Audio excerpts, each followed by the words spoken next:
Escuchemos, analicemos a profundidad. Bienvenidos. Bienvenidos nuevamente a su programa A Profundidad. Soy Ricardo Candanedo y hoy estaremos tratando un tema que a todos nos interesa. Estaremos hablando de las difíciles situaciones que se están presentando en la propiedad horizontal, o mejor conocido como el OPH. Se dice que en la Codeco una de las estadísticas más altas de reclamo, luego de que una pareja ha invertido mucha cantidad de dinero para una propiedad, se encuentra con una serie de inconvenientes y situaciones que le hace difícil inclusive seguir viviendo en su apartamento. Para esta ocasión hemos invitado a un especialista en la materia. Se trata del licenciado Rolando Candanedo, quien es un apasionado en esta materia y tiene una columna mensual en el diario La Prensa, en el suplemento Martes Financiero. El licenciado Candanedo, le voy a compartir brevemente su currículum. Él es licenciado en Ciencias Jurídicas y Sociales de la Universidad de Chile, graduado con 2 votos de distinción. Tiene un posgrado en Métodos Alternos de Resolución de Conflictos y una maestría en Mediación y Arbitraje de la Universidad Latinoamericana de Ciencia y Tecnología. El licenciado también tiene un curso incentivo de Derecho de Autor realizado en la Universidad de Buenos Aires. En materia de propiedad horizontal, ha participó, mejor dicho, en la discusión del primer debate de la Ley 39 del 2002, que modificó la Ley 13 del 93 sobre propiedad horizontal. Columnista, como hemos dicho, del diario La Prensa en el Martes Financiero sobre el tema que vamos a atender hoy. Autor del libro ya agotado denominado Cómo vivir en un PH y no morir en el intento. Expositor en seminarios de propiedad horizontal, dictado al órgano judicial y al registro de la propiedad. Expositor en el 2º y 3er Congreso Latinoamericano de la Propiedad Horizontal desarrollado en Barranquilla, Colombia. Entre sus otras publicaciones tiene Manual Práctico de las Sociedades Anónimas Panameñas, Los Inventos Menores en Panamá y un libro de poemas titulado Poemas y Cuentas. Cuentos. Licenciado, gracias por atender nuestra invitación a su programa. Y nos preguntamos, si soy propietario y vivo en un PH, ¿qué deberíamos tener claro con respecto a la ley de propiedad horizontal? Gracias por la invitación, me siento muy honrado por esta invitación, por estar aquí y compartir con sus oyentes este tema tan especial, porque hoy por hoy en Panamá y en muchos países de América, más de la mitad de la población vive en edificios o vive dentro de un régimen de propiedad horizontal, ya sea barrio cerrado, ya sea edificios o clubes de campo, etc. Es muy raro en Panamá y en otros países también pasa el mismo fenómeno, encontrar esos barrios tradicionales en que se jugaba en la calle y todos los vecinos se consideraban como hermanos, como primos, etc. Hoy día todo el mundo vive en edificios porque no hay otras alternativas. Es lo que existe actualmente y los edificios ya vienen con amenidades, ya sea piscina, ya sea gimnasio, ya sea salón de eventos, salón para fiesta, etc. Entonces, el concepto de propiedad horizontal, y voy a hacer antes de contestar directamente la pregunta para ubicarnos en el tema, es un concepto que nace para edificios. Y viene desde muy antiguo. Algunos dicen que desde la época de Roma, otros dicen que mucho más atrás, que Babilonia. Lo cierto es que el concepto de propiedad horizontal nace para edificios y también de ahí viene el nombre, como vamos a explicar ahora dentro de un rato. La primera reglamentación jurídica dentro del sistema jurídico que nos rige viene del Código Civil de Napoleón de 1804, cuando en el artículo 631 se habla de las obligaciones que tienen los propietarios cuando uno está obligado a reparar su piso y el otro está obligado a reparar su techo, ¿ve? Y que resulta ser que el piso mío es el techo del de abajo y el techo mío es el piso del de arriba, y cada cual está obligado a reparar la parte de la escalera que lo lleva a su propiedad y a compartir otros gastos de acuerdo con el valor de su propiedad. Ese principio está enunciado en el Código Civil de Napoleón y después se fue reproduciendo pues, en las distintas legislaciones. ¿Qué es lo importante saber cuando tú vives un régimen de propiedad horizontal? Lo primero que todo es saber que se trata de un tipo especial de propiedad. No es una propiedad igual a cualquiera otra. No es la propiedad que tú tienes, por ejemplo, en un barrio como Betania, El Avance, etcétera, que tú tienes tu chalecito y tu cerquita y eso lo que está ahí dentro es tuyo, ¿no? En propiedad horizontal es un tipo especial, la ley lo define como un tipo especial. ¿Y por qué es especial? Porque tú eres dueño de un bien privado, pero eres copropietario de bienes comunes. Tiene que existir ambos elementos para poder tener una propiedad horizontal. Además de eso, en materia de propiedad horizontal, el principio general es que el bien común predomina sobre el bien particular. Porque si tú no tienes el bien común, no vas a poder llegar o acceder a tu propiedad privada. El bien común pueden ser los pasillos, las escaleras, el elevador, etc. Entonces, la regla general es el bien común y la regla particular es el bien privado. ¿De qué tú tienes que saber? Si tú vas a vivir en un régimen de propiedad horizontal, te corresponde conocer, uno, el reglamento de copropiedad. Todo edificio que se incorpora al régimen de propiedad horizontal necesita de un reglamento de copropiedad que se aprueba en el Ministerio de la Vivienda, en el Departamento de Propiedad Horizontal y posteriormente se inscribe en el registro público. Las malas prácticas que hay en Panamá y el desconocimiento de esta materia hace que los promotores no le entreguen a los propietarios ese documento que es tan importante, el reglamento de copropiedad.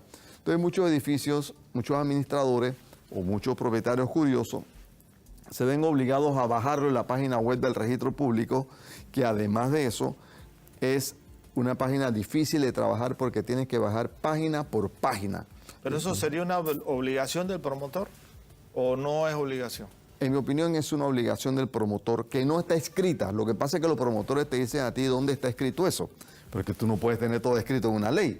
¿Ves? Es obvio que eso no le pertenece a él, porque cuando ese promotor entrega el edificio, vende la propiedad, lo vendió con todo lo que está dentro y todo lo que implica. ¿Qué implica? El plano. Ese plano lo pagó con la parte proporcional que tú pagaste de tu propiedad. ¿Qué implica? Los contratos de instalación de elevadores, de planta eléctrica, de piscina, de todos esos elementos necesarios para que el edificio opere, pero no te los entrega. ¿Y qué pasaría si yo, como interesado de una propiedad horizontal, en el momento de que estoy negociando la compra o la posible compra, pido ese reglamento que usted señala? ¿Es posible que me lo nieguen? Sí. ¿Sí? La práctica común es que el promotor no te lo quiera dar, pero en la ley hay obligaciones que no están escritas y esa es una de esas, entregar esos elementos porque no le pertenecen al promotor. El promotor te vende los planos, ¿por qué te los va a vender? Si tú lo pagaste en la parte proporcional del precio de tu vivienda. Cuando tú pagaste por la vivienda, el promotor calculó en ese precio lo que le costó el terreno, lo que le costó el arquitecto, lo que costó el que construyó el edificio. Todo incluyó la bomba de agua, el tanque de reserva de agua, todo está incluido ahí. ¿Y la autoridad competente qué hace al respecto? Mira, yo creo que con el respeto que me merecen las autoridades competentes, le falta dominar más la materia. A pesar que la primera ley de propiedad horizontal de Panamá es del año 52. A pesar de ese tiempo que ha transcurrido, casi 67 años, porque una ley de diciembre del 52, creo que recién en los últimos años, yo diría que en los últimos 7 años, 5 años, he sentido el interés de los propietarios por defender lo que les corresponde y por también pedirle a ese promotor rinda cuenta del dinero que usted administró, porque el promotor es el primer miembro de la junta directiva, nombra al administrador y resulta ser que cobra gastos comunes, cobra el capital semilla que está en los contratos de promesa de compraventa y el día que se van no rinde cuenta. Entonces hoy día los propietarios ya están más alerta, los propietarios conocen más la materia y están empezando a exigirle al promotor que rinda cuenta. Y estos son temas que obviamente parte de la evolución y del desarrollo del conocimiento que el propietario va adquiriendo con el tiempo. Ya. Y en ese tema del administrador, cuando hay un edificio que está sometido a ese régimen de propiedad horizontal, ¿quién nombra ese administrador? Okay. Ya señaló que al principio el promotor, sí, pero después... La ley dice claramente que el primer administrador y la primera junta directiva la nombra el promotor. Eso tiene un vicio. Y es que el promotor... ¿Qué cosa es el promotor? El promotor es el dueño de la obra constructiva. No es necesariamente el que pone el clavo, el bloque y el cemento. Ese puede ser una empresa constructora. Pero el dueño de la obra constructiva, el que pone el dinero para construir el edificio, se llama promotor. ¿Y el que vende? Y el que vende, el beneficiario de la venta, se llama promotor. Entonces, ¿cuál es el vicio? ¿No? El vicio está en que el promotor nombra a personas de su círculo, ya sea empleados o familiares, que no defienden los intereses de los propietarios, sino los intereses del promotor. Claro. Y son los primeros que te niegan... Tú le dices, oye, dame un estado de cuenta para saber, no te lo dan. Yo quiero el reglamento de copropiedad, no búscalo en el registro público. Quiero los planos, te lo vendo. O sea, esos individuos que están ahí no están para defender los intereses de los propietarios, porque la ley sí los obliga a defender los intereses de los propietarios. Que no lo hagan es un problema de desconocimiento y de ignorancia en el tema de la ley. Posteriormente, la junta directiva y el administrador lo tienen que nombrar los propietarios a través de una asamblea de propietarios que tiene que ser convocada para ese propósito. Muchos reglamentos de copropiedad dicen que el administrador o la junta directiva estará por 3 años, 4 años, 5 años. Eso no tiene ningún valor jurídico, porque tanto la junta directiva como los administradores están bajo un contrato de mandato. La relación jurídica de ellos con la propiedad horizontal y con los propietarios un contrato de mandato. Y de acuerdo con el Código Civil, el contrato de mandato se puede terminar en cualquier momento sin necesidad de indemnización ni nada. Entonces, por gusto que un reglamento de copropiedad diga que el administrador va a estar tanto tiempo o que la junta directiva va a estar tanto tiempo, lo puedes cambiar en cualquier momento, siempre y cuando pues reúna el quórum necesario de propietarios, que siempre tiene que ser la mayoría, o sea, la mitad más uno, y tengas el quórum de las unidades inmobiliarias que estén al día, porque son las únicas que pueden votar, representadas por su propietario. Ese es el mecanismo que hay para este tema. Ya. ¿Y cuál es el porcentaje requerido para que esas decisiones tengan validez?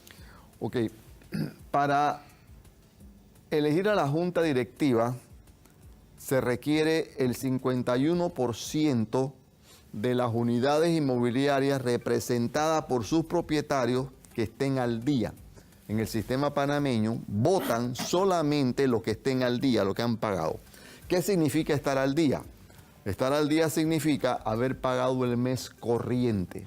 Por ejemplo, si la cuota de gastos comunes se paga los primeros 5 días de cada mes, tiene que haberla pagado ya el mes de febrero. ¿Y qué incluiría dentro de esos gastos comunes? ¿Qué se puede incluir ahí? Bueno, los gastos comunes, y valga, la pregunta es muy importante para aclarar a la audiencia. Vamos a comenzar por explicar por qué se llama cuota de gastos comunes, para qué la pagas y por qué la pagas, ¿no? Bueno, explico. Tú pagas gastos comunes porque eres dueño de bienes comunes en un porcentaje que señala el reglamento de copropiedad. Todo reglamento de propiedad tiene una columna que viene en términos de porcentaje y ese porcentaje se llama coeficiente de participación. Entonces, tú eres dueño en la totalidad de los bienes comunes en el porcentaje que señala ese reglamento. Si tu unidad inmobiliaria dice que es 0.25%, tú eres dueño de bienes comunes en el 0.25%. Entonces, tú pagas gastos comunes porque eres dueño de bienes comunes. ¿Para qué los pagas? Eso es otra cosa. Tú lo pagas tú lo pagas por motivo de administración, con motivo de seguridad, con motivo de mantenimiento, Entonces, ahí viene otra figura. Pero perdón, ese porcentaje que salió, ¿se utiliza para la proporción del pago o el pago es otra cosa? No, el monto. En el sistema panameño, y yo lo atribuyo a la falta de conocimiento de la materia, se decidió que la ley dice, en caso de edificio es por metro cuadrado. Pero resulta ser que artículos posteriores dicen que se puede distribuir de otra manera. Bueno, entonces, en el caso panameño lo común es por metro cuadrado, pero ¿qué resulta? En Panamá la unidad inmobiliaria se mide por fuera y no por dentro. O sea, te dan midiendo la fachada o el bloque por fuera. Cuando tú mides de verdad lo que es tuyo, lo que está de tu pared a tu pared, tú te das cuenta que tú tienes 3 metros menos, 5 metros menos, y estás pagando por una cantidad que no tienes. Claro.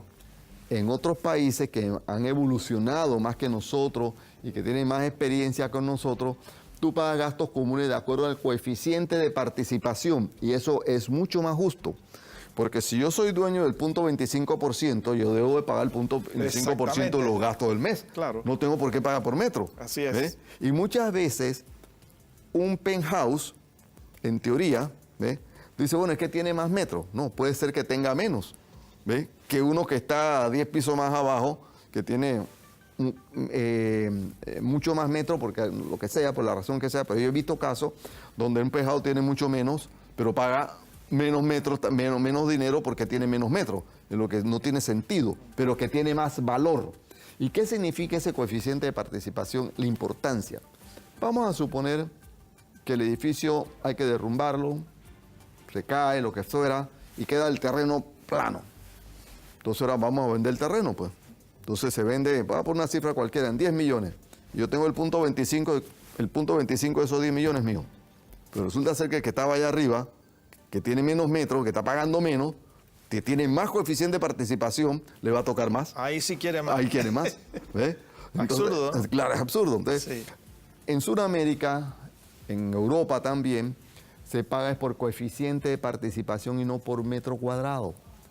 Es cierto que la ley en el artículo 5, cuando describe pues, la cuota de gastos comunes, en el numeral 13, dice en los edificios por metro cuadrado y en las casas por unidad. Pero en el artículo 23 te dice los gastos comunes pueden ser distribuidos de otra manera. Ahí hay 3 fórmulas. Obviamente una es por metro, otra por coeficiente de participación y otra todos igual. El sistema de metro no me parece el más justo, el sistema de todos igual no me parece justo. Es justo siempre y cuando todas las propiedades valgan lo mismo. Está muy interesante el tema, licenciado. Vamos a hacer nuestra primera pausa. Usted manténgase con nosotros en este interesante tema sobre la propiedad horizontal. Pronto regresamos. En breve regresamos con su programa A Profundidad. Vamos con A Profundidad. Bienvenido nuevamente a su programa A Profundidad. Hoy conversando sobre el tema de los PHs. Usted puede enviarnos sus comentarios, opiniones a nuestro Facebook, A Profundidad Panamá, y a Instagram, A Profundidad. Hoy conversamos con el licenciado Candanedo, Rolando, que nos conversaba sobre el tema de la proporción del gasto común. Y señalaba que muchas veces esto no es como muy equilibrado, no es como justo la forma en que se hace aquí en nuestro país. Ahora, yo preguntaría, en caso de surgir un conflicto, en ese sentido, ¿cómo se dirime? ¿A dónde se va? ¿Quién atiende eso? ¿Qué autoridad lo resuelve? El Ministerio de la Vivienda solamente sirve de amigable componedor. Ellos no pueden tomar decisión y lo que ellos decidan no es obligatorio. Aquí las decisiones tienen que ser vía tribunales. No hay otra alternativa. Vía tribunales. Lo que pasa con la ley panameña es que nosotros tenemos una mala ley. Yo siempre he dicho que es una mala ley.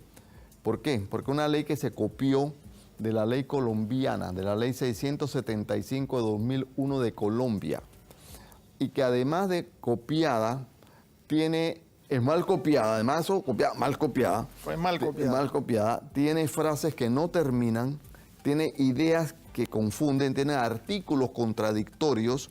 Por una parte te dice, y votan las unidades inmobiliarias. Entonces yo digo, eso no tiene ningún valor, ¿cómo vamos a votar las unidades inmobiliarias? Pero es que en la ley colombiana dice, votan las unidades inmobiliarias representadas por su propietario. Pero aquí dice, y votan las unidades inmobiliarias.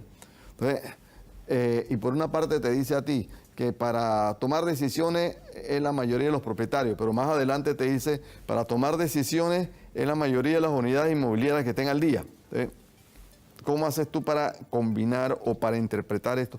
No es fácil. El el registro público ha definido algunos criterios que ayudan a entender, pero que el mismo registro público te dice, si no estás de acuerdo, ve a los tribunales y reclama y que se decida vía tribunal quién tiene razón. Pero ¿por qué el registro público y no tal vez la Codeco? Porque la Codeco no es la instancia adecuada para esto. El registro público lo hace cuando tú tienes que inscribir documentos en el registro público, por ejemplo, los cambios de junta directiva. Entonces, el registro público dice, para poderte inscribir este documento tiene que ser de esta manera. Pero tú dices, oye, pero es que la ley no me dice eso. Pero yo lo interpreto así y así está. Punto. Si no te gusta, bien, y si no, entonces ve a los tribunales y reclama, ¿no? Yo le hice un artículo al registro público criticándolos porque en el sistema colombiano, que donde se tomó la idea panameña y en otras legislaciones, las decisiones no se toman por unidades inmobiliarias ni por propietario, se toman por coeficiente de participación y tiene más sentido.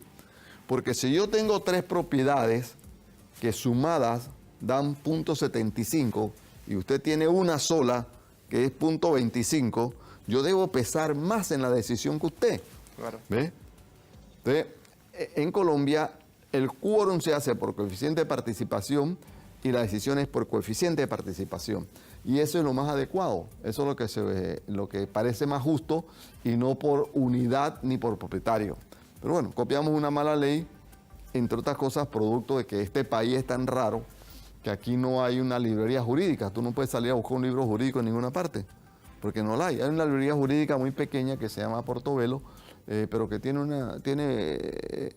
digamos, libros muy limitados, ¿no? Y de PH, que yo sepa, casi nadie ha escrito, muy poco. Entonces, no es fácil en este país conseguir literatura, hay que buscar mucha literatura en el exterior, hay que leer mucha doctrina, hay que leer mucho. Yo tengo como 60 libros de propiedad horizontal. Es un problema grande y serio. Sí, no serio, porque la gente no se forma y no se da en ninguna universidad. Ahora, he escuchado muchos propietarios que compraron su propiedad horizontal en una feria y en un edificio que era una maqueta y en plano, ni siquiera construido. Y resulta que cuando le entregan la llave, no es lo que ellos compraron, es otra cosa. Entonces la pregunta, ¿un constructor o un promotor puede variar los planos de la construcción después de haber vendido algo diferente? Técnicamente no puede, porque ahí hay un vicio del consentimiento. Tú te formaste tu consentimiento para la compra de acuerdo con lo que te mostraron. Es como si yo dijera, bueno, yo le vendo este adorno que está aquí y todo lo que está ahí son diamantes. Compra porque son diamantes. Pero si después te dicen, oye, ese es vidrio, ahí hay un vicio en el consentimiento. Claro. Entonces, el promotor casi siempre dice que este es un diseño conceptual y que se reserva el derecho de variar. Pero esa variación no puede ser esencial. Esa variación tiene que ser, digamos, en aspectos más bien formales, pero no esenciales. Caso, por ejemplo, te ponen una piscina que tú ves que esa piscina mide prácticamente como una piscina olímpica y a la hora de las horas una piscina, si acaso, tiene 4 metros cuadrados. Eso es un vicio esencial. Eso es un vicio que tú puedes decir, yo compré porque creía en esto y ahora es esto otro, yo o pago menos o no compro. Entonces, tú podrías reclamar en ese caso, porque sí, efectivamente hay un engaño. O sea que el que se siente engañado tendría ahí también por un juicio ordinario. En ese caso, la primera instancia sería la Codeco, ahí sí. Sí. Sí, ahí sí. Y si no resuelven la Codeco, tienen que ir a un juicio ordinario, que le va a demorar 5 años. Cuando ya... Sí, y al final de los 5 años no sabe ni por qué estaba peleando, no sabe qué pasó y tiene que de todas maneras meterse en algún lugar y termina metido ahí. Y muchas veces habiendo inclusive dado una fuerte suma. No, y teniendo una hipoteca. Y con una hipoteca, y con una hipoteca encima. Avanzando y Claro. que tiene que pagar. Y que tiene que pagar de todas maneras. Y esos casos se han dado. Sí, como no, por Sí. favor. Sí. Por ejemplo, el tema de los estacionamientos. Te dicen a ti si tienes espacio para 2 estacionamientos. Bueno, tú tienes espacio para 2 estacionamientos, pero no te dicen que es un carro detrás de otro. ¿Ves? Qué barbaridad. Entonces, o te dicen a ti, sí, tiene espacio de estacionamiento, pero resulta ser que no mide los 3,50 metros que dice la ley que tiene que medir un estacionamiento. Yo he visto situaciones en que el edificio tiene, dicen, 336 estacionamientos. La administración lo manda a verificar cuántos hay. Y hay 302. ¿Y dónde están los otros? En el plano decían 336, pero tú vas a la realidad, te encuentras con que en el plano marcaba un estacionamiento, pero lo que hay ahí es una columna. Qué barbaridad. No hay estacionamiento. Entonces, Pero, sí, se ¿cómo incorre nuestras mucho. autoridades permiten eso? Bueno. No hay un ingeniero municipal que es el que autoriza, el que ese- ve el plano. Ese es un tema muy importante, porque definitivamente tenemos el tema de los bomberos, que no fiscalizan lo que deben de fiscalizar. Tenemos el tema del ingeniero municipal que aprueba planos y después da permiso de ocupación, bueno, el permiso de ocupación le da a los bomberos, pero que no supervisan. Yo he ido a edificios donde hay una bomba especial para incendio que tiene los famosos regadores en el techo, ¿ves? Y la bomba especial no está conectada a nada, a ninguna parte, ¿ves? Y sin embargo los bomberos dieron permiso de ocupación. He ido a edificios en donde el alambrado en el plano decía, suponte tú alambre 8, resulta ser que tiene alambre 12, que es más delgado, y los bomberos aprobaron eso. Entonces, falta mucho. Y todavía peor, cuando un propietario dice, o vas a presentar un juicio, y tú necesitas los planos, tú vas a buscar los planos, dice, sí, cómo no, aquí están, venga mañana a buscar su copia, y los pagas, y cuando tú vas al día siguiente te dice, no, el plano no aparece, se perdió. Eso ha pasado muchas veces. Sí hay abusos. El tema, por lo que se ve, está bastante como en una laguna jurídica. Sí, hay muchas lagunas, porque en Panamá todos queremos que la ley diga 2 más 2 igual a 4. No, es que toda ley, en casos de leyes especiales como esta, tienen principios básicos, principios que no están escritos. Te doy uno. ¿Por qué tú compras un edificio? ¿Por qué tú compras un barrio cerrado que tiene garita? Porque hay un valor que estás comprando que no está escrito en ninguna parte, que es el valor seguridad. Correcto. ¿Ves? Eso no está escrito en ninguna No está parte. escrito en ningún ¿Ves? lado. Pero estás comprando por eso, porque tú quieres seguridad. Sí. ¿Ves? Entonces, como tú quieres seguridad, tampoco quieres que esté en un apartamento 15 personas viviendo, porque tú no sabes quiénes son, y tampoco quieres que esas 15 personas se estén mudando todos los meses y todos los días, porque tú no sabes quiénes son. Entonces dices, no, yo soy el dueño de mi unidad inmobiliaria y yo hago lo que me da la gana. No puedes, porque hay un principio que está ahí en la ley, que es seguridad, que no está escrito.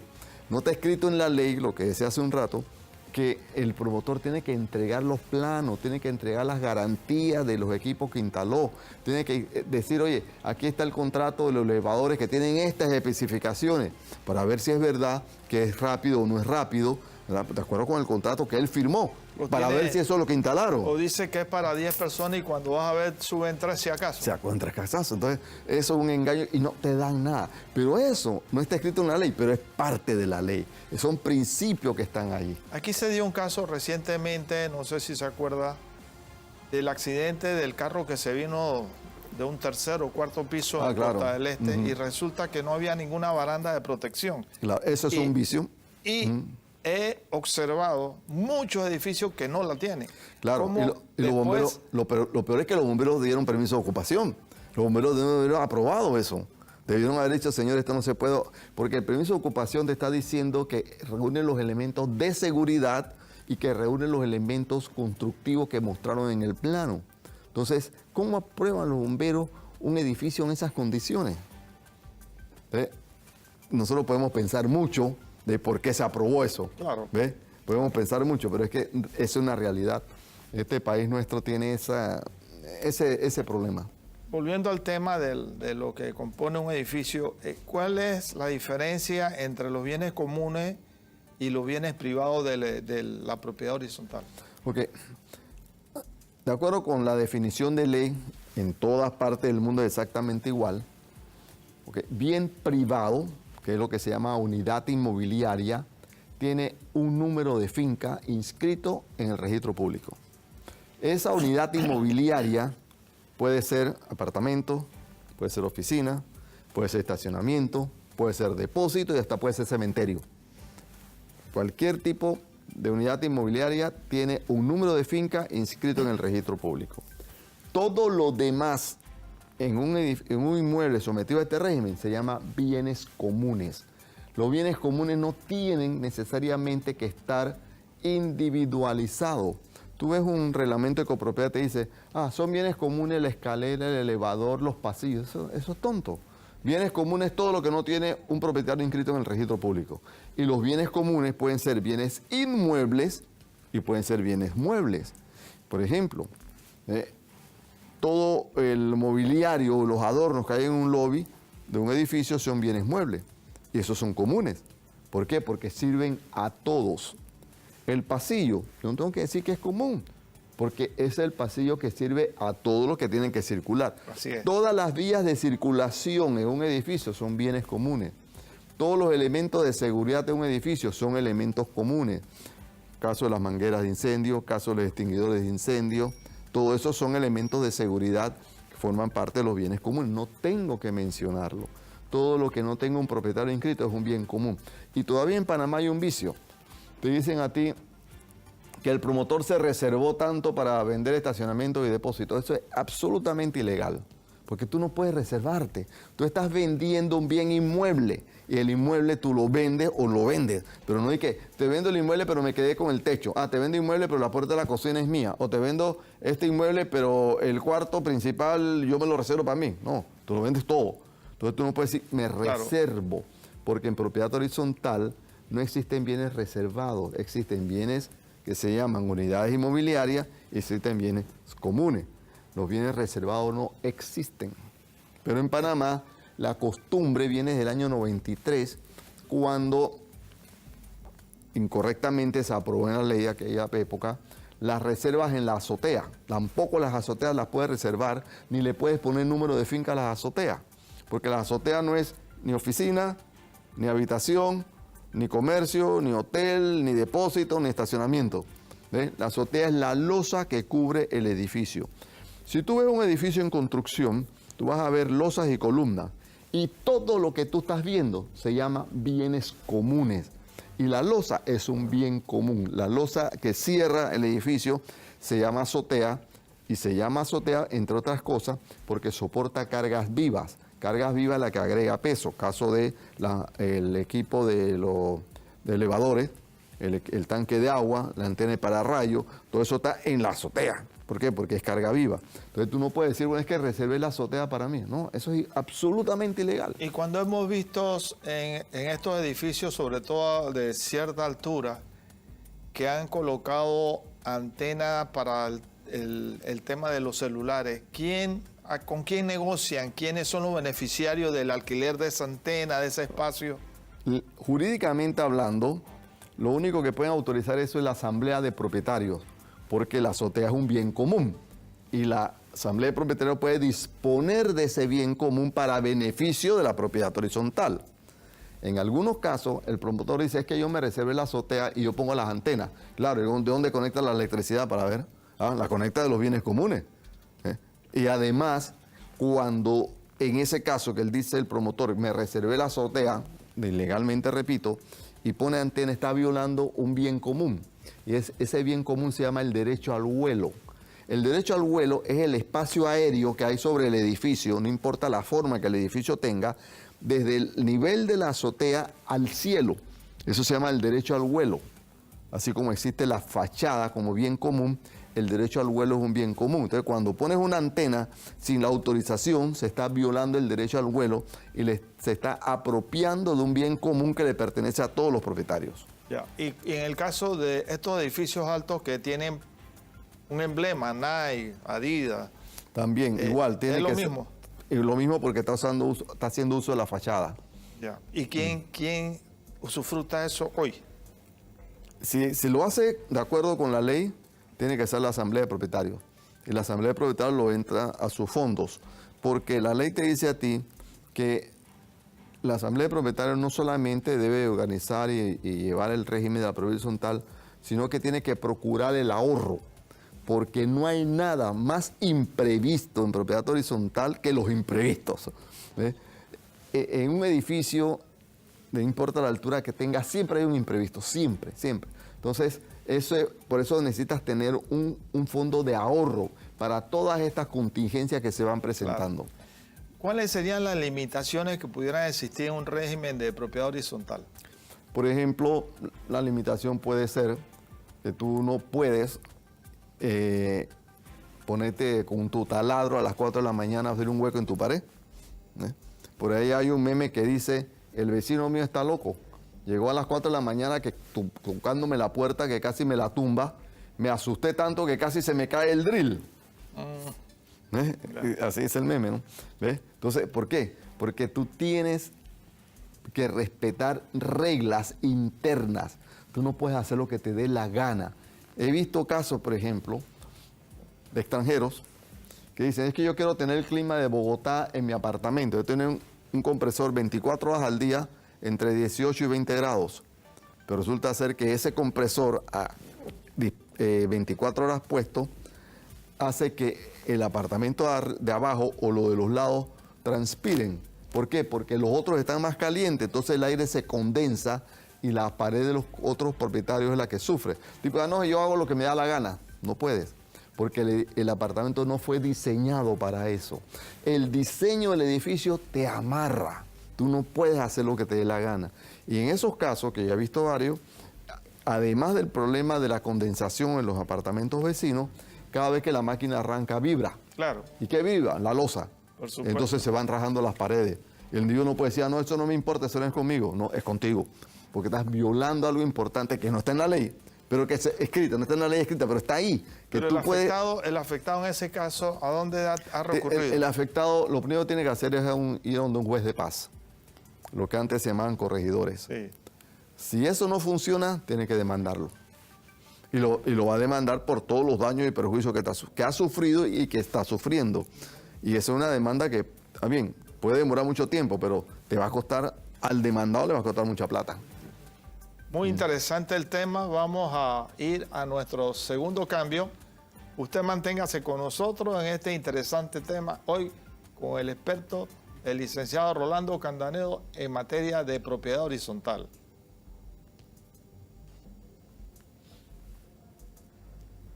¿Ya? A profundidad. Oye, no sé si está...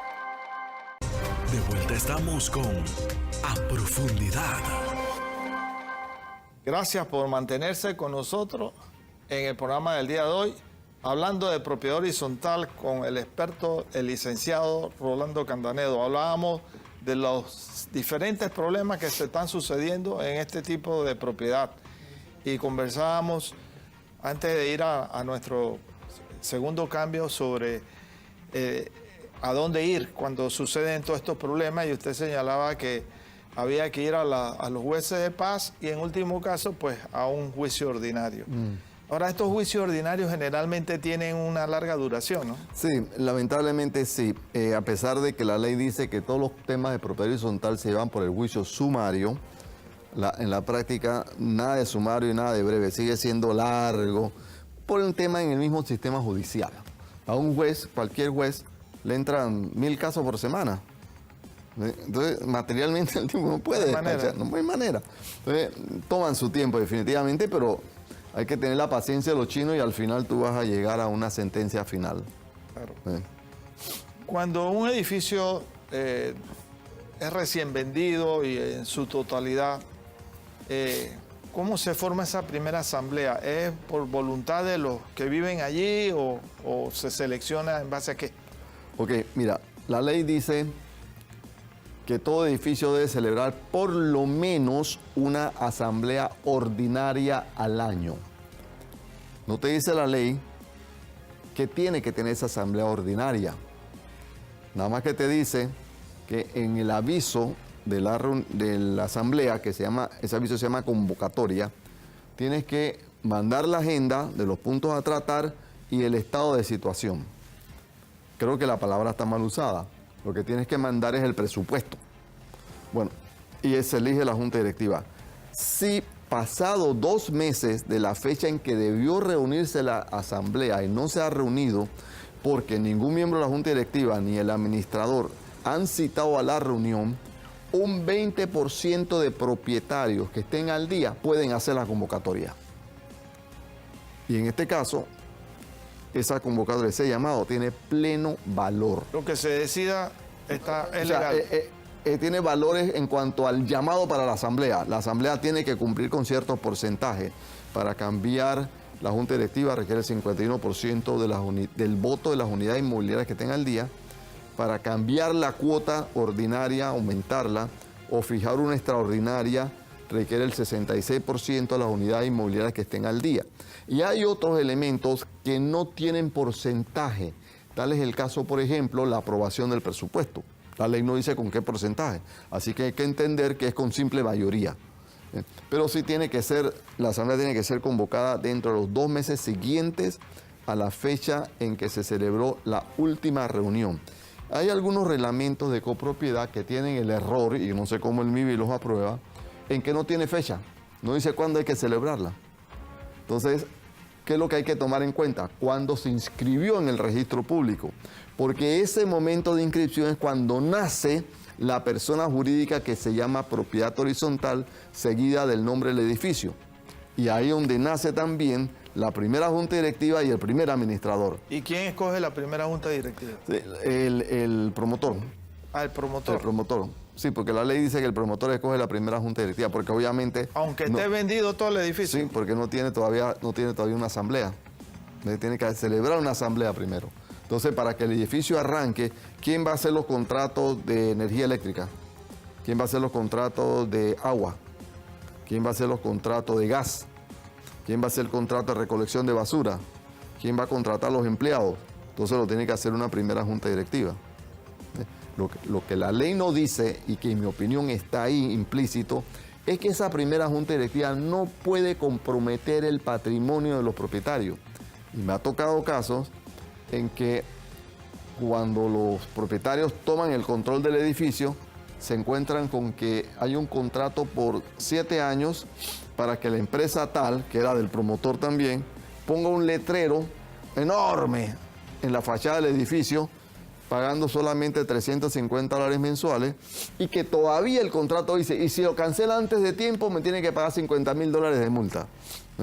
Eso es comprometer el patrimonio de los propietarios, y eso debe ser ilegal. ¿Y actualmente se pasa? Pasa, y tendrías que demandarlo, la nulidad de ese contrato. No, los propietarios hacen muchas locuras. Los promotores, por ejemplo, ellos, cuando tú firmas el contrato de compraventa, das un capital semilla, que generalmente son $1.000, $2.000, etcétera, que es para arrancar el edificio, y te comprometes a pagar 2 o 3 cuotas de gastos comunes por adelantado. Pero cuando se van, cambian, no te dan cuenta de ese dinero que administraron. Y además, las unidades que no han vendido pagan la cuota de gastos comunes. La tienen que pagar desde el momento que le dan el permiso de ocupación. Entonces, el edificio no se ha mudado nadie, pero el promotor ya tiene que pagar su parte de las cuotas. Él mismo debe pagar su propia cuota. Claro, porque es dueño. Claro. Entonces, ¿qué sucede? Que no rinde cuenta de eso. Y muchas veces o no pagan o utilizan el dinero de los que pagan para hacer reparaciones que le corresponden a ellos. Los propietarios tienen que perderle el miedo al promotor. Yo he encontrado cualquier cantidad de malos manejos en el dinero por parte de los promotores, y los propietarios dicen, no, pero es que es el señor tal, y quién se va a meter con él, que tiene mucha influencia, es don fulano. No, pierden el miedo a los promotores. Ya. Cuando una persona que forma parte de la propiedad, pero está atrasado, ¿puede participar de esa junta directiva? No. No puede participar. El que está atrasado no puede ser electo. Puede participar en la asamblea de propietarios con derecho a voz, pero no con derecho a voto. Sí, no puede estar en la asamblea, pero no puede ser electo para el cargo de director de la en la junta directiva. ¿Cuáles serían las consecuencias de un propietario que se endeuda en cuanto a las cuotas comunes del mantenimiento, conocido como mantenimiento, gastos comunes? Se endeuda y nunca paga.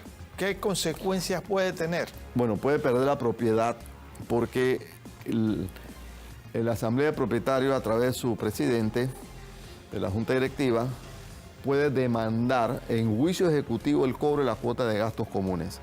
Y en ese caso, si tiene hipoteca, el banco va a decir, ok, cancelo la hipoteca, voy a recuperar mi crédito, y el banco puede rematar, pero tiene que pagar las cuotas atrasadas, porque si no, no va a poder inscribir el remate en el registro público. Ya. O sea, tarde o temprano, no importa cómo lo pongas, esas cuotas se pagan. Porque esas cuotas tienen el carácter de... tienen una particularidad. La cuota grava a la unidad inmobiliaria, no importa quién sea el propietario. Son obligaciones ambulatorias. O sea, tú puedes cambiar de propietario 10 veces, pero la cuota sigue en el inmueble, no importa quién sea el propietario. ¿Y se han dado casos de remates de ese tipo? ¿Cómo no? Sí. Yo ahora mismo tengo un juicio muy especial en donde el dueño del inmueble murió. Resulta ser que están viviendo unas personas ahí que nadie sabe quiénes son y debe como 3 o 4 años de cuota y se está demandando. Y ya va para remate. Y en el caso de un propietario que esté atrasado, le pueden prohibir el uso de estacionamiento de visita, por decir algo. Sí, el propietario atrasado, el propietario tiene que saber que además de su hipoteca, le pesa la cuota de gastos comunes. Tiene que sumarlo al costo de su vivienda. Como una mensualidad. Tiene que sumarlo adicional. Igual. Adicional, tiene que sumarlo. ¿Por qué? Porque el que no paga es subsidiado por el que sí paga. Porque ese que no paga, igual, el edificio tiene un seguro que lo protege. Igual tiene las luces, la electricidad de los bienes comunes que le beneficia. Igual tiene conserje que limpian. Igual tiene una seguridad que se está beneficiando y no la está pagando. Entonces hay sanciones para ese propietario moroso. Una de las sanciones es, por ejemplo, cortarle el agua, cortarle el gas, no dejarlo entrar por una puerta de propietario, sino una puerta de visita. Si llega una visita y quiere verlo, no le van a facilitar el citófono para llamarlo.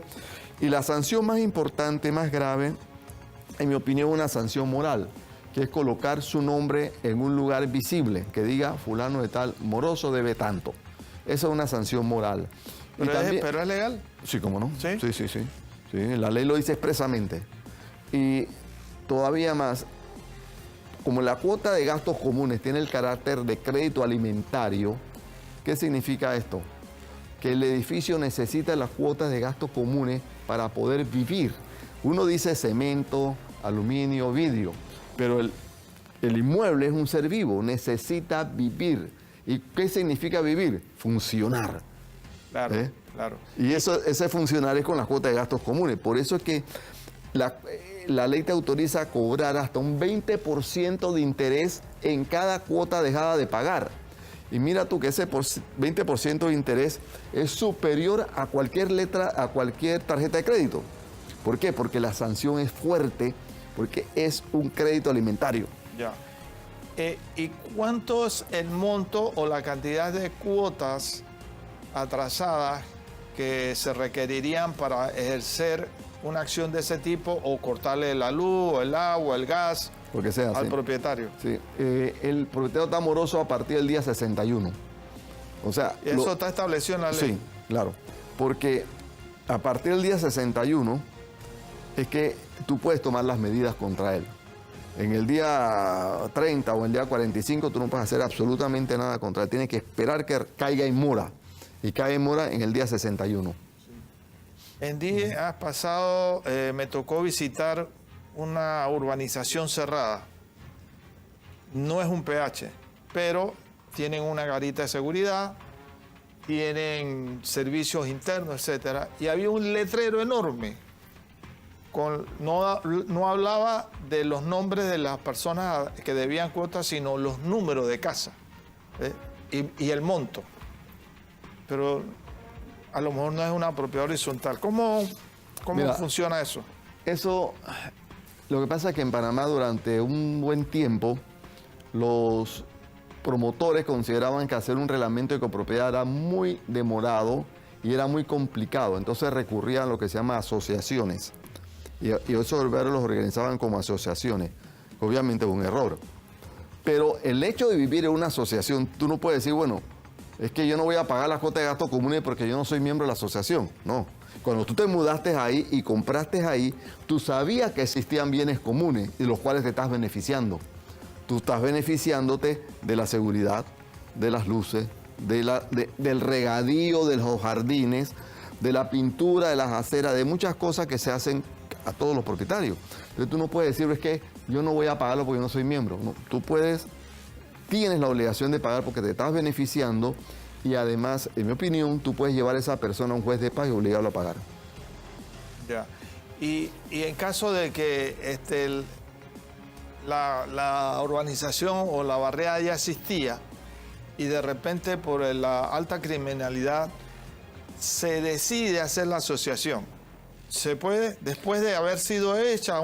Sí, ahí hay que determinar lo siguiente. La calle, porque hay calles que se pueden cerrar. Ajá. Si la calle es de obras públicas, ya pasó como una calle pública, sí, es más difícil. Tendrías que pedir autorización que Obras Públicas te autorice el cierre de esa calle para ese propósito. Pero si los vecinos se organizan y la gran mayoría está de acuerdo, yo no veo impedimento para que se cierre la calle, porque es un motivo de seguridad. Correcto. ¿Ves? Hay gente que, lo que pasa es que en nuestro medio es muy fácil vivir a costa de otro, o que alguien te haga el trabajo, o pedir que el gobierno te lo haga o te lo resuelva. Y sucede mucho. Y sucede mucho. Entonces, no, yo no soy miembro y no voy a pagar los $100 que eso es, pero esos $100 te benefician. ¿Cuáles serían, ya cerrando en la etapa, ya nos queda un minuto de este programa, sus recomendaciones finales para aquellas personas que nos están escuchando y que viven actualmente en una propiedad horizontal? Hoy día hay muchas parejas jóvenes. Estas parejas jóvenes nunca han vivido en propiedad horizontal. Vienen de barrios, como eran los antiguos barrios de Betania, San Francisco, etc. Y hoy, pues, estas parejas jóvenes se ven obligados a vivir en edificios porque no hay otras alternativas. Entonces, si compras en un edificio que está en construcción, en teoría estás comprando más barato. Si compras un edificio que ya está construido, tú debes de pedirle al que te vende, 1, dame la copia del reglamento de copropiedad. 2, dame la copia del plano del departamento que me estás vendiendo. 3, quiero el reglamento de uso, quiero verlo porque hay un reglamento de uso. 4, quiero saber el presupuesto del edificio, el estado de situación mensual para saber si el edificio está en déficit o no está en déficit, para saber si hay cuotas extraordinarias pendientes, para saber cuánto es la cuota mensual, cómo se fijó la cuota mensual, pedir copia de las actas, si es que debe haber actas, investigar en el registro público qué actas han inscrito, quién es la actual junta directiva, acercarte a la administración, preguntar las particularidades del edificio, cómo son los vecinos, cómo se llevan entre ellos, darte una vuelta de incógnito también, porque muchas veces es cuando te enteras de si es mucho de la bulla, que si hay mucho ruido, etcétera, ¿no? Es un tema que tú tienes que poner en la balanza, ¿no? O te arriesgas comprando en planos, que teóricamente te va a salir más barato, o te arriesgas a comprar un edificio ya construido con todos los problemas que eso tiene. Cuando tú compras un edificio construido, vas a comprarlo con la mochila completa, con todo lo que tiene, lo bueno, lo malo y lo feo. Ya. Ahí está más metido, no tienes otra opción. Bueno, muchas gracias por aceptar la invitación nuevamente a su programa A Profundidad. Como siempre, nos puede servir y dar sus recomendaciones, proponer algún otro tema en Facebook, A Profundidad Panamá, y en Instagram, A Profundidad. Le agradecemos su tiempo y, como siempre, nos veremos la próxima semana aquí en Osana Visión. Investiguemos, analicemos a profundidad.